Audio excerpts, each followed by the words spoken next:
Welcome to the Education Pre-Hospital Care Research Forum Journal Club. Here in our PCRF Journal Club, we promote evidence-based practices by critically evaluating the latest science in emergency medical services. We hope our discussion will help advance EMS practice. Through the generous support of our sponsor, Limmer Education, we can make science more accessible and understandable.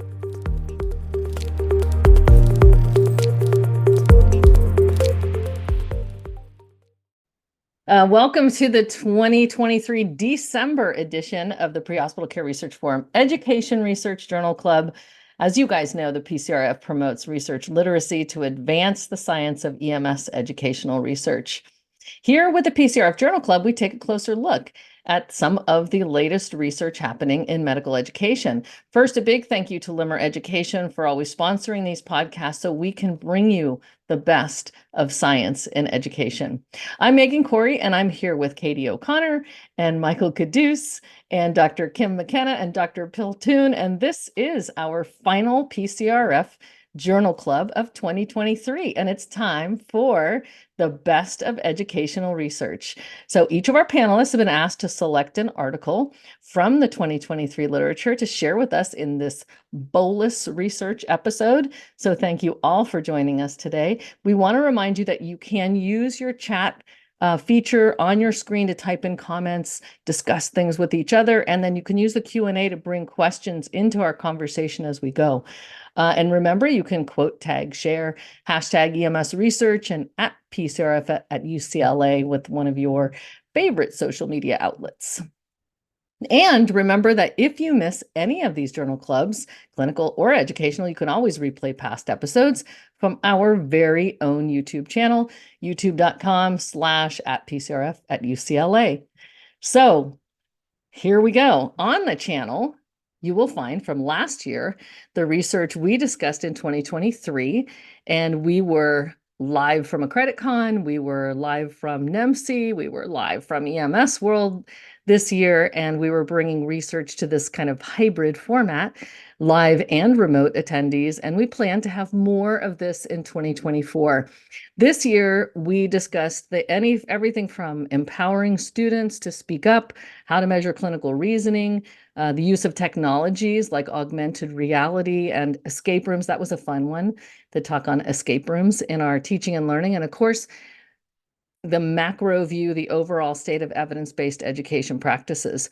So today we plan to bring that same variety, kind of unplanned, because we each selected our articles separately, but when we looked at them together, we saw we had an unplanned kind of common theme of program and student assessment. So let's dive in. And we're going to start with the micro first. We're going to go micro to macro. So I have the most kind of specific selection. This was a single study out of a single institution. The title of this is, Does Allowing Access to Electronic Differential Diagnosis Support Threaten the Reliability of the Licensing Exam? And I have to say, I thought of Kim on this one because of her work with National Registry, and Bill does item writing. Anybody who's done item writing, this, and anybody who's taught also in the kind of high stakes preparation area, this is just a great article to read. It's a study on medical students out of Canadian Medical College, and it's on the use of electronic differential diagnosis supports. So these are things, and actually the field has advanced tremendously even since this article, that are used, that we see in clinical practice. So you might have seen this. You might have seen a doctor pull up their phone or an iPad and start typing in a few things as they're kind of doing their differentials. And a lot of people mistakenly think, oh, the doctor's Googling it. I can't believe they just pull up and Google something. But we know that from prior research that, contrary to what some people think, you can't just Google it, and that prior knowledge of subject area influences the quality and accuracy, even using these kind of electronic differential diagnosis support systems. Also, evidence is starting to mount that suggests that clinical reasoning skills can be actually improved with using these electronic differential supports. Now, with the new advances in AI and these EDSs, as they call them, the authors ask, How do EDSs impact the performance of students in a summative exam? And is performance affected by training level? So would it differentially aid less knowledgeable students, which I think is kind of the concern that you might have. You might think, I'm not going to let them use some kind of support, during a high stakes test, because that means somebody who doesn't know it is going to benefit. Well, they're actually asking, and actually the evidence is the opposite. Would it differentially aid less knowledgeable students, leading to less reliability? So that's the issue, is would it threaten the liability of the test as measured by, as we all know in the paramedic program world, discrimination index? So if you do item writing and you do test item analysis, you understand that you want to be able to discriminate between those who are less knowledgeable versus those who have a fund of knowledge and are applying it in this setting. They also explore the impact of the use on overall scores and reliability. That was their general purpose, was to explore the impact of these kind of differential tools on overall scores and then on the reliability of the test items. So at the end of the school year, they had 100 students in this medical school that they were recruited. So they had 50 first-year students and 50 final-year students, which is third year. And they randomized within those cohorts to one of two groups. They either used the electronic differential support or they did not. And the one that they used was called Isabel, which apparently is now, superseded by other more advanced things like Chat GPT kind of things. There were 40 items on this test. They were clinical items. So these are differential items, clinical vignettes. There were multiple choice and short answer. And importantly, it was an unrestricted time, which I think will matter eventually. So note that in the electronic differential tool that they use, the diagnoses are ranked by relevance, not likelihood. So the student still has to think. They still have to determine the priority in differentials, even using this tool. It's almost like H's and T's, it reminds me of, having this as this tool that comes up with your different possibilities, and then the student still has to think it through. Okay, so the test scores, they were, let's see. So let's look at the results. So the statistics, I'll save you the stuff on statistics, but it was a typical ANOVA. Then they looked at reliability by looking at Cronbach's alpha. The test scores were lower for the first year versus the final year, so we'd expect that, and higher with the electronic differentials versus without the electronic differential tool within each of the cohorts. So you saw, in general, first year's scores were lower than the third year's, and then within group, you saw an advantage of having the electronic differential. But it wasn't for the first year group. The electronic differential was not enough. The benefit of it was not enough to match the performance of the final year. So you still see that prior knowledge matters in this one.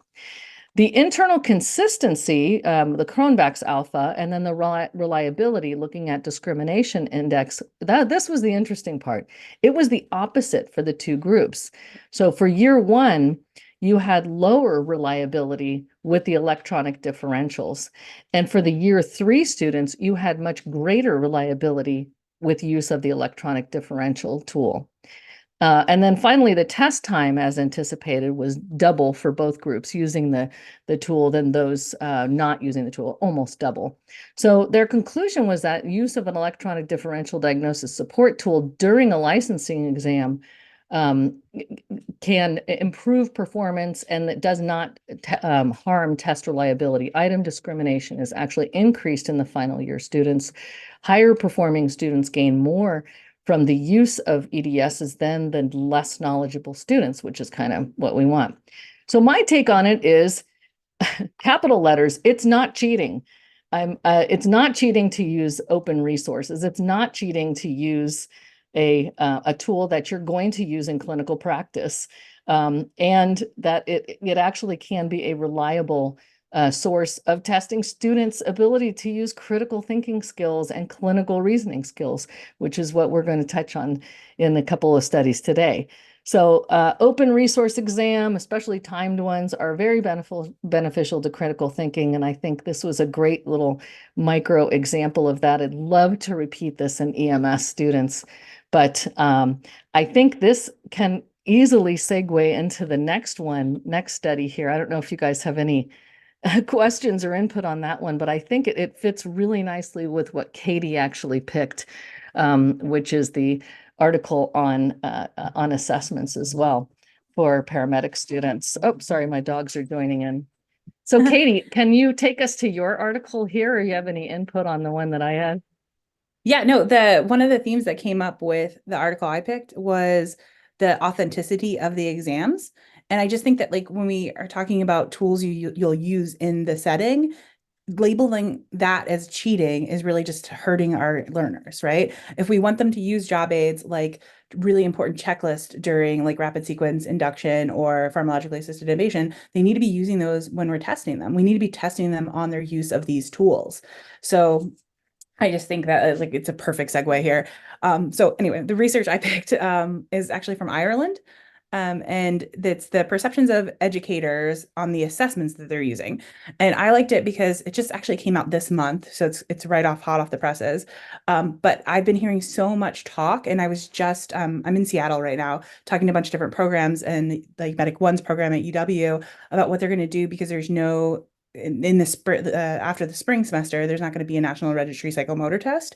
And this idea of like we have to have a summative skills test and like how are we going to test students was just this conversation, and found this article and I was like, wow, this is perfect.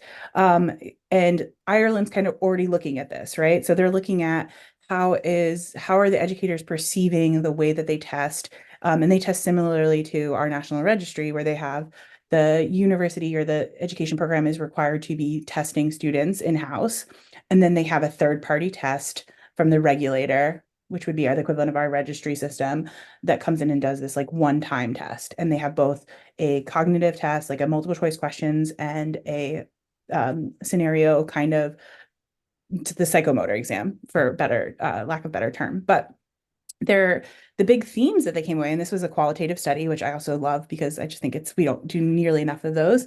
But then it also made me sad that Alex isn't here with us because I was like, oh, he's our qualitative guy. Where is he? He's at Christmas. Sad. But they had four overviews, themes that came out. One was that they need to enhance authenticity. The second one was that they need to modify the assessment processes to like reevaluate the high stakes exam. And then they need to align the regulators with the education programs because there's like discrepancies in how you pass and what passing criteria is across the board. And then they need to utilize assessments as learning tools. And all of those things, just like, I was like, man, I feel like this is exactly what I've been saying about our own testing and how we're like in these silos in EMS and everyone's kind of dealing with the same problems and we should all just like share together. But the big takeaway for me was the authenticity. The things they were saying was like, well, you're going to have a really different experience in a classroom with like a fake ambulance setup than you would if you were out in the field. And like if you actually had to step over things or if you had mud or rain to deal with. And so that maybe even just like moving the location of where they're testing could add in more authenticity. And it seemed to kind of like this then trend towards why aren't we just evaluating them in clinical? And like we are putting them in clinical settings, we should just use that as part of their evaluation because they're really treating Mm. patients. And then that authenticity came up again with what are we actually evaluating? And a couple times in there, they're like, we're doing better and the the perceptions were that they had gotten away from some checkmark stuff and checkbox style assessment in the schools, but that when they got to the regulator, it was just back to this like kind of checkmark thing that didn't really make sense. And they said like you could get points for something that on a human being, it wouldn't actually work that way. And the example they used is like an airway that's obstructed, that even if they didn't do it in the right setting, if they at any point said, well, like I would have put oxygen on or would have checked the airway, they got points for it, which is not like how it works. So just this idea of all of the problems in a one-time high stakes testing using like one methodology, we know from education research that that's not good. And they Hmm. cite this is a if if you haven't gotten in a lot of training and education, if you're like me, where you became a paramedic educator because you were just being good at being a paramedic and then somehow got into this world, this paper cites so many different things around assessments, from like Travers's study on like how to use a good grading rubric, to just some of the things like Miller's pyramid of how you get Hmm. competency. So it's a really great one. I thought it was like really for people who are not well versed in the science and theory of assessment. It kind of just like lays it all out for you, and they like reference really nicely. But the big takeaway is we need to be using lots of different ways of testing so that all of the problems with individual testing types, we can cover those bases, and really thinking about how it transfers to practice. So if we are putting students in a clinical setting, let's assess them in those clinical settings that are authentic to what they're going to be doing. And we need to all, as a kind of industry, look at what is important and what are we testing? Because we test things, and this has been my like refrain for the last year about some of the things on the minimum competency matrix. Like we test a skill that doesn't really transfer, but there's nowhere we're testing skills like communication. Hmm. And if we do test it, it's like one checkbox at the end where it's like interacted professionally, checkbox. But are the scenarios that we're doing, if we're doing scenario assessment, are they designed to challenge a student's ability to have a conversation? Like, where Yeah. in any of our regulator or testing bodies do we ever test, can they deliver the notification of a loved one dying to the family in an empathetic way? Like, I couldn't find any reference to us testing that.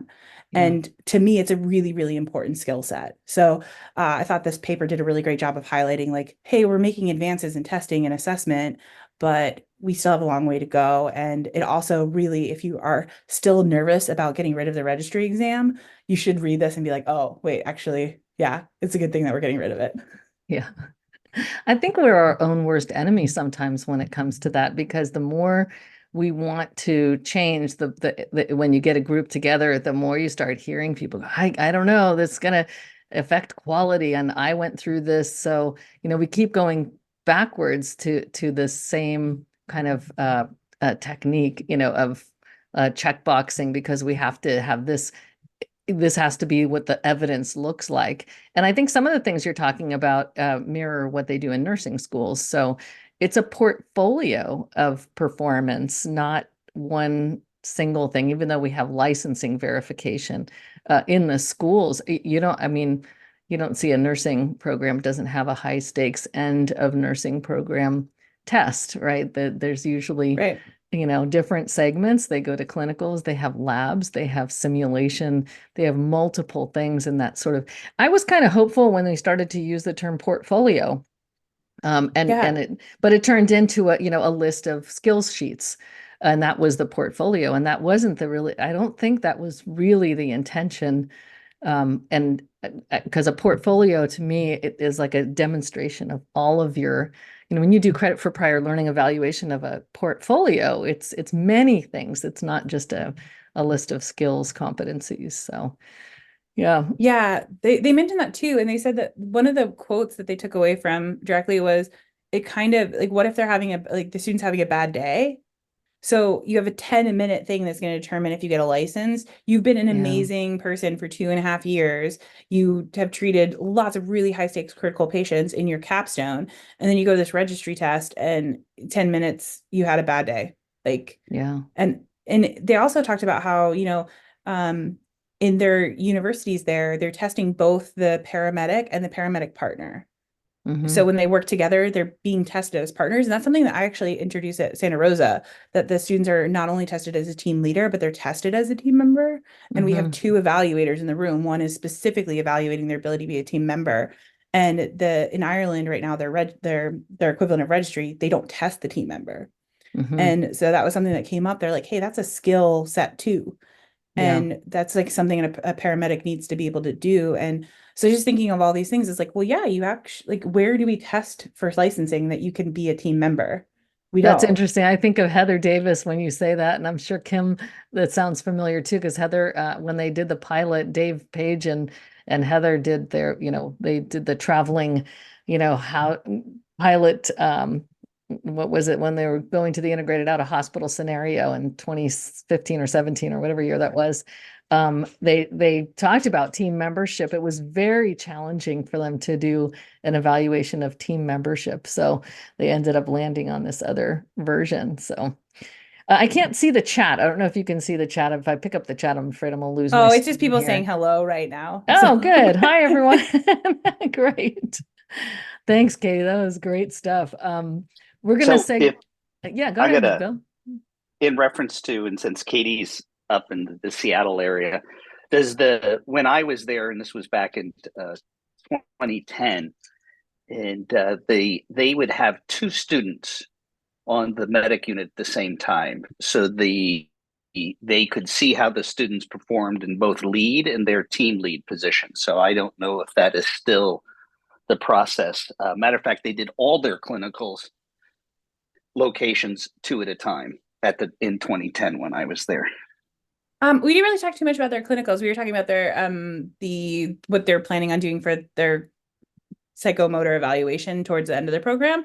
But it's just really interesting because they have like in Thurston County when I was there, their interns have to get 10 field human live intubations during internship, which in like Los Angeles when I was there, they had to get 2 intubations and they could both be simulation and they could be at any point of the program.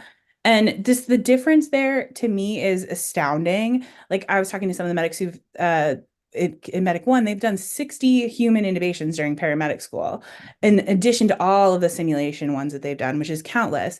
And it just rings to me, it's just so true how we talk about this like we have a national registry test and we have a national certification, but realistically in the US, we have wildly different paramedic programs. And even one accredited program is so wildly different from another accredited program. I just think we need to be looking at what our standards are and do we actually have standards or we just have these like umbrella things?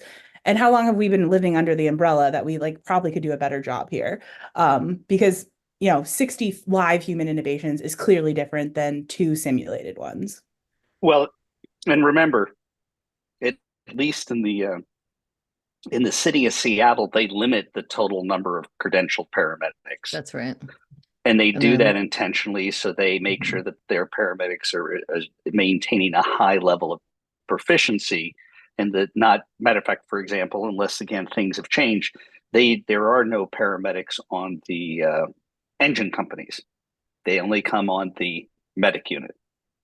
So that there's a big difference there in the sense of making sure the system isn't overpopulated with paramedics. So that allows them to do that kind of intensity. Yeah, I think yeah. Mike's paper is about like systems and system resources. So like we're like rolling right into this, like how do all of these different systems end up with the same, like we all are paramedics, right? At the end of the day, that's the term we're using. So Yeah, I was actually, and thinking that's the a same great thing. segue into Mike's paper, Medical Directors, Facilities Finances. And we're going to be looking closer at this one next year too when we go to CreditCon and talk to Mike Miller. But Mike Caduce, take it away. Thank you, Megan. And yes, great transition, Katie, and it rang true to me. We've got different results at the end of our paramedic programs. And this study, I wanted to toot the horn of the great authors that I got to work with. This is the first publication that I've had. And so I wanted, as people are thinking holiday season and New Year's resolutions, always a great opportunity for the growing and flourishing researchers to set the goal of publishing your first paper. It's work, but it's fun work. And getting that first manuscript under your belt is a huge accomplishment. So shout out to the other authors. This was a partnership with NREMT and COA to look at the RAM, the Resource Assessment Matrix. So this is an evaluation of all those surveys that you have to have your students do, you have to have your program directors do, your faculty, your community engagement committees. The RAM is a 360. So it's all the survey data that you collected. Well, we collected all that data from 2018 and evaluated it. So all those surveys that you think you submit to COA as program directors that you wonder where it all goes, here's where it goes. So we did an evaluation of that. And the reason we really started this was because despite the same standard, right? Everybody sort of has to meet the accreditation requirements, yet we still have varying degrees of what we would consider, results. We have different pass rates. As we've discussed, we have different just clinical competencies when folks graduate. So we wanted to evaluate whether or not some of these deficiencies in the RAM might be playing a part in that. So in essence, that's what we did. We looked at all the data from 2018. You have to go back far enough where people have had a full certification cycle. So we know that when you graduate paramedic school, you have 2 years to certify, and we wanted the most complete set of data. We also, again, it takes time to get all those RAM surveys done and get them submitted to COA. So we went back to 2018 to look at this. It also gets rid of some of the co-founders with COVID. So we were appreciative of that. So there were 626 programs in 2018 that submitted their RAM data. That's 100% of the programs at the time. And that encompasses about 17,000 paramedic students that took a program throughout that year. Of those, 23% reported at least one RAM deficiency. For those unfamiliar with the resource assessment matrix, any question that doesn't score an 80% is considered a deficiency. The program director has to report that deficiency as well as an action plan for how they're going to improve that deficiency. Probably the biggest takeaway from this was we did a thematic analysis. So all the comments from the program directors and all the action plans we themed. So of those 23%, which comes out to be about 143 programs that reported at least RAM deficiency, there were actually 406 deficiencies. You can have more than one. There's several different categories. There's 10 actually, and you can be deficient in up to all 10 of them. So we went through each deficiency and themed it. Now, the statistical part of it showed us that there is a lower completion rate in RAM deficient programs. Again, I think that's a takeaway that's probably got more nuance than anything. I think it's easy to think in the mind that like, well, of course, a program that doesn't have enough resources is going to underperform a program that does. But I think again, the true meat and potatoes or the true takeaway from this study is the theming that we did to say, okay, where are the deficient categories? What are paramedic programs routinely deficient in across this country? And so that's exactly what we did. Ironically, one of the biggest deficiencies that fell across all 10 categories was insufficient data, which meant that the surveys were not completed. We looked into that because if you're not completing the RAM survey, the question sort of leads to like, what else is not getting done in your paramedic program? And it was paramedic turnover. That's a common theme of this podcast as well, is that we have paramedic program turnover rates, which mean that the RAM surveys never get sent out. They never get given to students. And we think that's a really big area for future improvement and an area where programs can work together, accreditors can work together to say, okay, when you take over a new program, what knowledge, training, education do you get that you need to know that you need to be sending these things out? So we thought that was an interesting area. In terms of the top 3 categories where we saw the most efficiencies, it was in medical directors, engagement, facilities, and financial resources. I think as we've discussed over the last several years on this podcast, those things probably are not unusual for programs. When it came to medical director turnover and breakdown, the majority of the comments made by program directors were there was limited interaction with the program or the students. So if the students were taking the survey, they didn't get to see their medical director frequently. Faculty noted that they didn't see their medical director frequently. The community advisories noted they didn't see the medical director. So for facilities, lack of classroom space and/or equipment seem to be a consistent theme. One of the benefits of doing a thematic analysis is that one comment can mean lots of things. So somebody may write lack of classroom space. Another person may write that they had lack of skills room space. Others may write lack of equipment or equipment not working. Technically, those are 2 different things. Broken equipment means you do have it. So we had to use a couple of broader categories for these, but lack of classroom space and/or equipment was a very common theme in paramedic programs. Ironically, lack of lab time was another one, and temperature management, too hot or too cold in the classroom, was a common theme that came up for facilities. So I think sometimes we think to ourselves, some of these low-hanging fruit items are the easiest to fix first, the things that don't require a ton of money and resources. So classroom, like temperature management, seems like one where we could, adjust the AC or the heat. If we're not paying for the AC on the weekends, but we have EMT classes or paramedic classes, I guess, going on the weekends, easy things to fix. And then the top third theme was financial resources. Lack of equipment also fell into this one. Lack of faculty or faculty development. And then lack of scholarship or contact with the financial aid office was another one. And again, we start looking at how do we fix a workforce shortage. Federal funding and state funding is a great way to help, shore up that shortcoming. So that was something that we thought, gosh, there's probably some opportunity there in the future to work on.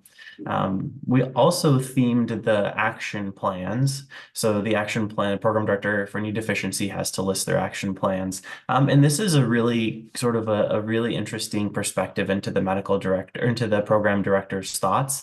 So it was really interesting to read everyone's comments made here. In terms of action plans for medical director involvement, there were two that seemed to seem like the same thing, but they were very clearly delineated in the comments by program directors, which was seek to hire a new medical director or speak to the medical director about program involvement. And I think it's easy to think, well, our medical director is just not involved, but does the medical director know what the expectations are? Do they know what involvement in a paramedic program looks like?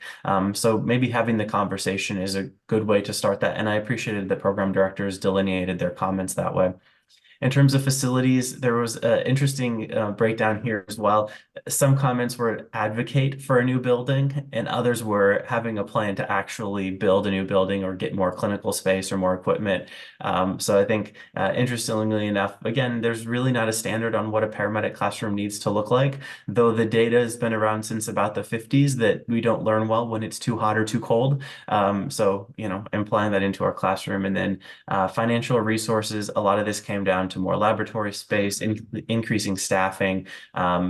Ironically, little in terms of how to communicate with a financial aid office, which it seems like it was a deficiency. If we're working at a hospital-based program, maybe there's not even a financial aid office. So then, community colleges typically do have those. So then you bring up a whole new challenge for a program director to try and determine, how do I contact how do we get a financial aid office? So interestingly enough, I think one of the things that we saw was collaboration is really going to be key. If you're a program that has a high-performing program and you're doing well on your resource assessment matrix, that's key. We also had some questions that came up where there was a lot of, the program director comments noted that there was probably discrepancies on what they thought the question meant. There was a couple questions that asked about like field trips and getting out into the community, and that's maybe not something we do a lot of in paramedic training, but confusion over the question. So we've worked with COE, since they were the authors on this as well, to do some updates to the RAM survey. So some of those questions are a little bit more clear in terms of what they're actually asking. Overall, we also noted that there was a medical director involvement in the classroom and physician interaction in the field and clinical setting was 2 of the top 5 themes. So continuing to have physician involvement in EMS education continues to be incredibly important and something we need to advocate, not just that our medical directors in our programs, but their colleagues in the emergency department in the different clinical sites are engaging with the students while they're there, ensuring that the paramedic students are really seeing that true oversight nature that comes with the delegated medical authority. So yeah, interesting to do a thematic analysis and really see comments from program directors and really see the detail that some program directors put into their comments. But overall, it was an interesting opportunity to really look at where all the resource assessment matrix surveys go, and that actually stuff that does get evaluated and does get looked at. It's such a powerful thing to be, and it's so specific, like you said, everything down to ventilation in the classroom, anything that can support learning. I just want to throw out there that I think the results in, my opinion, also indicate an extreme degree of EMS educator siloism. I do think that things like, if you don't realize that, how, especially for those, like you said, in colleges, and there's anywhere between 68 and 72% of the programs are in a college, a higher education institution, a college, traditional college setting, mostly community colleges.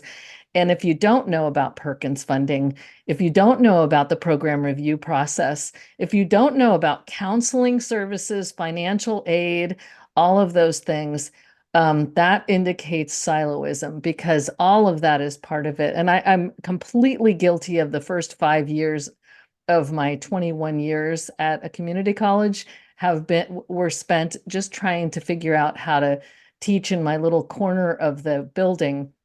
And the minute I joined curriculum committee, and as part of a tenure process, you actually have to do things that are outside. Join curriculum committee, join a scholarship committee, do something that steps out and, or with other allied health programs, suddenly it became a whole different world. And suddenly every single year when we tie outcomes to, Perkins funding and strong workforce funding in California, we get strong workforce funding.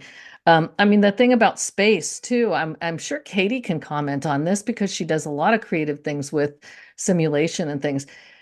How really think closely about how space utilization. You Oh don't my need a gosh. giant room, right? I don't, Yeah. these people get so, some of the instructors, well, we need this giant room. It's like, the giant room is not what I need. I just need a small area that we can set up really well for a breakout area. We'll take that little boiler room at the end temporarily to run a simulation downstairs. And we don't need dedicated, multiple large spaces. We can adjust. So that part, and some people, to be fair, don't have the space. So, but it is Denise and I be talked about that creative. at length, Megan. The space utilization at our shared space, because we had rented this space that was huge and it wasn't used at all at night and it wasn't used on weekends, and we were paying rent for this space and we're like, oh man, that money could be better used somewhere else. Is there a way that we can just use the space better? In general too, thinking about resources. But I was clapping when you said that we're in silos. I think one of the really cool things, and I came from the East Coast, Michael came from the Midwest, and then we both ended up on the West Coast.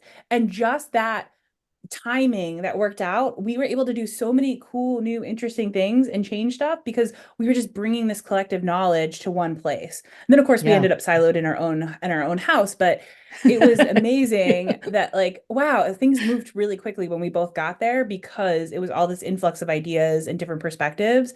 And if we could just do that, you're always talking about building a community of practice in EMS in the US, and we just need a way to do that. And I wish one of the bodies, like the registry or NAMT or something, could help us, because I feel like we're all struggling to create a community of educators. Bill?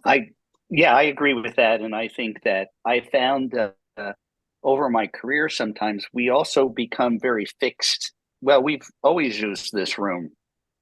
This is a room I'm most comfortable in, versus moving it somewhere else. And sometimes then I've been in places with great facilities, but they don't go out of their way to make the utilization of all that space that they have. And it's it's a shortcoming. And I think sometimes it's a shortcoming of us. I think a lot of times we have to look in the mirror and say that the problem is not someone else. It's us not utilizing what we really have in front of us. And, I have to laugh though. I'm thinking of Dennis Edgerly. Have you ever heard his story about running a simulation at the Essex Motel? And asked Pat Tritt about getting a reimbursement request for $45 for a motel that he got to run some simulations in. I thought one of those, rents by the hour kind of thing. And he ran I thought it was brilliant. I thought that was brilliant. Do you mean you've never worked a paramedic unit running out of a hotel? No, I think he did it with his education program. He brought the students there to run simulations. I thought it was hilarious. Yeah, I've worked places where we ran units out of hotels that we rented, and they were not the nicest hotels either. So, yeah, I just thought that was brilliant, running simulations out of a nearby hotel room. So, well, great. Kim, do you have a comment? Well, I was just going to speak to what Katie said and to what you said about, being in silos. One of the things we did some focus groups with program directors related to their experiences through COVID. And one of their big enablers, one of the things that really helped them was when they had a community of practice that sort of came together. So in some cases, it was a pre-existing state EMS group. In other cases, they just sort of formed it and they were able to kind of support each other and say, well, here's how I handled this at my college. And so I think just on a day-to-day basis, it can be hugely helpful. But in a crisis, it can really kind of help you get through the tough times. So, Mhm. yeah. Yeah. Well done, Michael. And, Yeah. and Great. one other Congratulations. one other comment, Michael. Yes, excellent on getting that published. The one other thing I want to talk about is that if you pay people, you can have expectations of them. And I'm a big believer that there shouldn't be such thing as a volunteer medical director. And I Agreed. think that, and there shouldn't be such things as volunteer preceptors. Mhm. If you pay people, Agreed. you can expect stuff in return. So I'm a big person that we've got to find a way to pay people if we want them to do stuff. And just asking, for example, a nurse in the obstetrics unit to, hey, would you mind if this student tags along with you? That's really a burden on their day. And it's a challenge. So I think if And you a pay risk. people, then you can expect stuff in return. Great. All right, we're going to turn now to Kim's selection. So Kim, why don't you tell us about your selection for this year? Sure thing. I'll add one more thing about facilities. My first training center at my last job had a ridiculously small space. And so my office was actually quite large because it had been an administrator office before. So it was always a lab breakout station. And when the weather was nice, one of the stations was always outside. So I think you're right. You do have to be as creative as you can. So my study, actually, moving on, was led by Mark Terry. It was a National Registry study, and it was done kind of as a preparatory step. The registry is now working on a continued competency agenda for the future, which draft of that probably will be coming out within the next 6 months or so for people to be able to review. So they used a modified Delphi approach with 4 rounds of surveys. They had 14 participants, which ironically only 2 of them were educators, current educators, to generate content, to rate it, and then to prioritize it through rankings. So their goal was to refine the understanding of continued competency for EMS clinicians in the U.S. and establish priorities for developing competency assessments. They define continuing competency as the maintenance of foundational and acquisition of new knowledge and skills. So in their 4 rounds, what they did, the first question that they posed was, what evidence or indicators of continued competency in EMS clinicians should be assessed or verified? And at the end of that round, then they divided it into what was content versus what was process. And then in their next round, they further asked, how do we demonstrate continued competence in the EMS clinician? And they also prioritized the content items in that round. And then they had another round where they discussed the results and they ordered and prioritized the results from their process items using a Likert type scale. And then their final round, they ranked the list of process items. So in their results, they boiled down 70 content items into 21 themes, and then had 12 that were their final ranked themes. And so I don't think most of these are going to be too surprising to people. Their themes were airway, respiration, ventilation, patient assessment, management of time-critical diagnoses, information processing and critical decision-making, pharmacology, maintenance of entry-level competence, interpersonal communication. Katie will go, yay! Care of pediatrics, maintenance of psychomotor skills, care of special populations, situational awareness, and thankfully, provider safety and wellness. And they had a lot of discussion about where like provider safety and wellness should land. Should it be in the competencies or shouldn't it? And the more they thought about it, it sounded from their discussion that they felt like it was an important competency for people to have to be able to retain their careers in EMS. Plus, some of that, is, if you have poor mental health, your compassion is not going to be that great. So So then the next thing were their processes. So they reduced 35 process items down to 14 themes, and they ended up with 10 final ranked themes.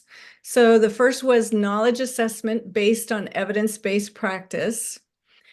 So, studies like the one that Katie, mentioned, they're going to be having to accumulate this evidence, hopefully to come up with best practices. Second one was performance-based rather than time-based assessment. So in other words, moving away from your requirements being hours-based, time with butts in seats, excuse my language, rather than looking at, starting to look at units of education where you've demonstrated competence. That number 3 would be that you should evaluate knowledge and skills. Number 4 was performance improvement over time. So not looking at competence in one moment in time, but looking at it over time. You see some themes that are tying in with your earlier articles here. Number 5 was frequent, shorter knowledge evaluations. The 6th one was testing important skills with performance assessments. The 7th was incorporating continued competency into daily life. So again, looking at, well, that'll come up in the later ones. Number 8, integrating continued competency into the CE process. Number 9, skills verification at the local level. And the last one was using clinical documentation as a method to verify continued competency. So, if somebody's already demonstrating competence in a particular area, is there a need to really pull them in and do a, simulated test? Probably not. But the challenge remains for many programs to be able to document that, to be able to track that in a really meaningful way. They concluded that whatever processes are developed should really be led at a national level so that there would be consistency, some consistency across the country. But they also acknowledge the difficulty of getting that consistency throughout all of the areas of the country. And that you would need to still have some local requirements because, some of them are going to be equipment-based, different protocols based upon different needs in a geographic area and those kinds of things. So that sort of sums it up. But I think it's kind of interesting that some of these themes that they landed on did kind of cross over into what Megan was talking about and Katie was talking about as well. And I particularly, in Megan's article, one of the things I really liked that came up a lot when we were doing continued competency in the department that I worked in was sort of an argument that some people had that, during testing that the crews shouldn't be able to use their protocol app. And I was like, but we want them to know where to find things when they're on a call, right? And so why wouldn't you get them as familiar as possible with those resources before they have to use them in a high stress situation? So anyway, it's an interesting article. It's going to be sort of interesting to see where this lands because, these are sort of discrete things in terms of content and not entrustable professional activity. Yeah. We've talked about before on this podcast. So it'll just really be interesting to see where this project lands. Yeah, thanks, Kim. It's interesting, that whole idea of the students are starting to notice the use of tools by other people in healthcare. So they go to the hospital clinicals and they see all these things. It used to be just posters on the walls. Now it's apps and other job aids and tools. And they're seeing that, even in critical situations, an anesthesiologist, a nurse, a physician is using that tool. They're doing the cross checks, they're doing everything else. And then they go out into the field and they're, penalized by the preceptor for using a tool, or they're told no, you don't need to do all of that, stuff, all that safety stuff. And so, while I agree with you, Bill, that, preceptors need to be paid, I think the more important is we need a better connection. They need to be faculty, and then we need to pull them all together everybody together into this community of educational practice. And I would add educator researchers so that we're always looking at how to improve. Not my way is the way to do it. So we see a lot of variability in the field where I am, and it's a really hard thing to fight. It's a really difficult thing to kind of and not fight, but to deal with students. And they come in and they're like, look, I just want to get through it. I'm not going to go against my preceptor. I just want to get my license. I want to get done, get my license. So I'm just going to do what my preceptor tells me to do. And we'll have discussions and say this, but it's a little bit more challenging. It's a very different educational model than other health professions. But I feel like it's still, there are still some of those same issues that you read about, especially for like new graduates when they come in, eating your young has been a theme in nursing for many years. In medicine, it's the same way. So our problems are different because they're so remote, like, where we practice is remote from like a mothership, really, So true. And so there's not as much oversight. So that's really the biggest difference, I think. Kind of I do feeds think we into create the some of medical our own director. problems too, though. Mhm. Like, is it be the way that we still teach like EMR and EMT is very technician. And then when they get to paramedic, we're like, you should think critically. Why aren't you thinking critically? Why aren't you using a job aid and a differential diagnosis tool? But in EMT, they were like, scene safe, BSI. I approach airway. I must hold the head. Like, so I think we're creating our own issue in the way that we have this weird distinction between EMTs doing checklists and paramedics should be critically thinking. And we don't have a great transition bridge there in that learning style.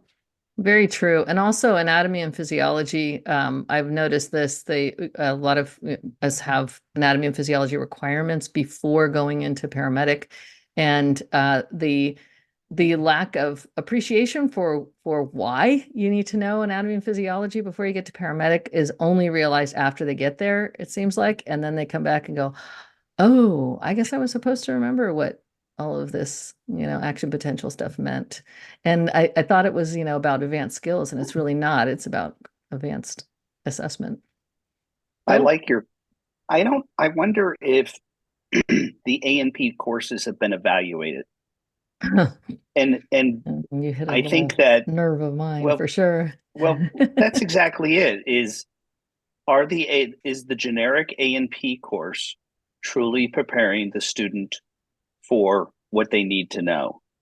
And I really have found there's a big disconnect. And it's, again, some of them just take the quickest online class they can to get the credit and get out of it. And there's not the meaningful connection with why what we're learning here applies to what we're going to get within the paramedic program.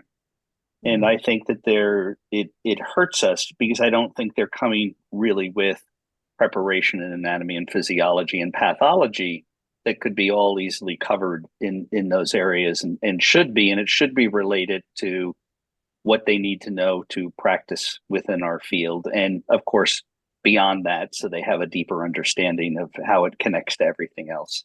And I think our field meaning medicine, not our field meaning field medicine.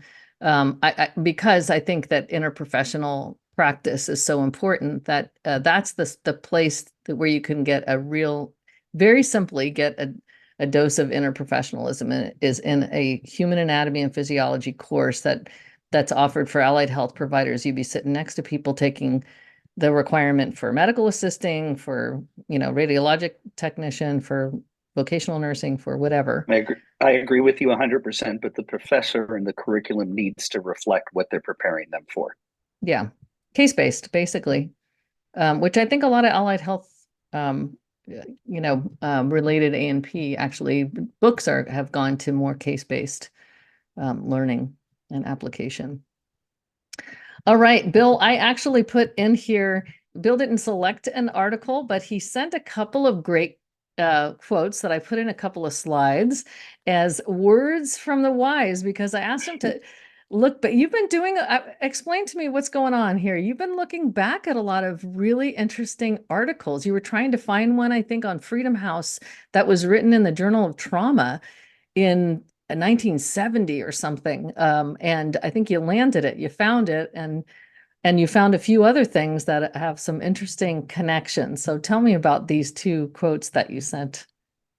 So after listening to the American Sirens, I had always known that Freedom House exists, but I wasn't sure the author talked about the history of ambulance services and stuff. And I can't, and what it was, I says, I remember that a little differently, but I didn't know. So that launched me on my quest to look at our history. And I've been looking from 1900 to the present day, but really focusing on 1900 to 1965 or 66, because the white paper was supposed to answer our questions as it related to the future of EMS. And I think that there's such really important information in these early documents.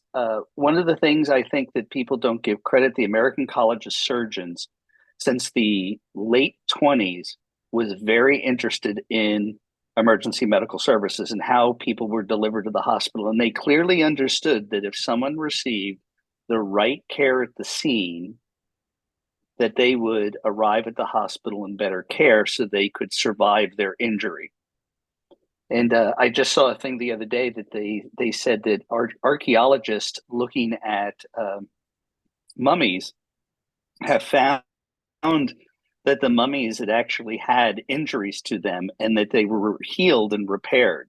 So there's a chance of who knows how far back emergency medicine really goes. You know, it could be really farther back than we think. So I think that that's something to be aware of. So this quote, which I happen to like, talks about the idea that if we better train the personnel, they should get not only the higher pay, but I like the improved standing in the community, that they really should be looked up to, as a profession with real prestige. And I think that varies a great deal currently. And you can see this was from 1966. And the next quote, I think, is just a few years later, if you have that one. Yeah. This one sure you if can you tell put the that one there. timeline because they use he a lot in Yes. here. Oh, Kim and I noticed that there's a one like lot right of- away. There's a lot of interesting things that you notice right now. I'm actually reading the book dealing with the first female surgeon on the ambulance in New York City, and she got that position in 1900, and the language and the way they were treated and everything is absolutely phenomenal. That it's still, we have a long way to go, but it's not just even this this piece that I found here that it talks about, and the references are there, and I'll make sure that I put them also in the notes so people can see them there if they want to look up the references. But there is a rich amount of information about our past that I think that we're not tapping into like we should. And there's answers already in our past to problems we're dealing with right now. And it's one of the interesting things is, for example, intubation training. Even Peter Safar, who was an anesthesiologist, couldn't get the other anesthesiologists to help him teach paramedics intubation. They weren't willing to do it. So actually, Freedom House, for example, did not have intubation at their beginning. It was probably not until the 70s before they actually started doing intratracheal intubation, because he couldn't get the kind of training that he felt was necessary for them to really be the kind of clinicians they needed to be in the field to take care of sick people. But the past also talked about what our future should be. And some of the things, I didn't put all the quotes in there, they talked about the education of the educator and how important it was that physicians should be actively involved in the education of EMS providers, but that the educators that are from the profession should be trained at the collegiate level. And there's and again, I failed to grab the reference in time for this, but I ran across it late while I was looking for stuff. But it specifically talked that if we as a profession are going to take over our responsibility, we need to be well prepared. You've heard me talk about this before, that I think that if we really want to grow and change and be able to accept these changes, we need to have that ability. And I think that we don't have to reinvent the wheel. there's plenty of educational programs out there at the collegiate level that would prepare people well for teaching in the classroom, and when you could easily blend it together. So there's not a need to reinvent the wheel. There's a need for us to establish a standard. So I know we're running out of time, and so I don't want to do anything other than wish everyone a happy and safe holiday. And I hope that none of you choose to use 911 during this holiday season, and you let all of those providers stay home. Great. Thank you, Bill. And thank you to all our panelists. If you have any final words, say them now. Otherwise, thank you, everyone. And a huge thank you to all of you for listening and joining us and going to our YouTube channel. Remember, we're going to have a lot more in 2024. Warm up that data, do those resource assessments, get everything ready for 2024, because we will be back and we've already got a plan. The first one is going to be on meditation. So meditation and paramedic programs, that'll be fun. So PCRF Education Research Journal Club will join you again Friday, January 26, 2024. And don't forget, Dr. Remley Crow, Dr. Antonio Fernandez, Monday, January 8th, they will be joining us with a PCRF Clinical Journal Club in 2024. Remember to join us live. You can register at prehospitalcare.org, and you can also go and visit that YouTube channel and listen to some of the past archives. And we will see you in 2024. Happy and safe New Year to everyone.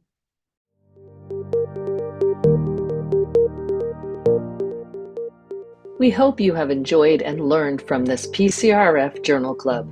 Please share it with other interested EMS professionals. An archive of past journal clubs can be found at www.pcrfpodcasts.org.